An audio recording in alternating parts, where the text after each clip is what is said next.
सवाल है कि अगर कोई एचकेआर अपने रूटीन में फंस रहा हो और रब्ता ना रखे तो क्या इसे फ्री हैंड देना और स्पेस देना चाहिए?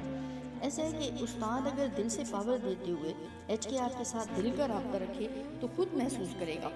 उस्ताद कि किस वक्त क्या करना उसके लिए बेहतरीन है, क्या स्टेप लेना बेहतरीन है। ठीक है, और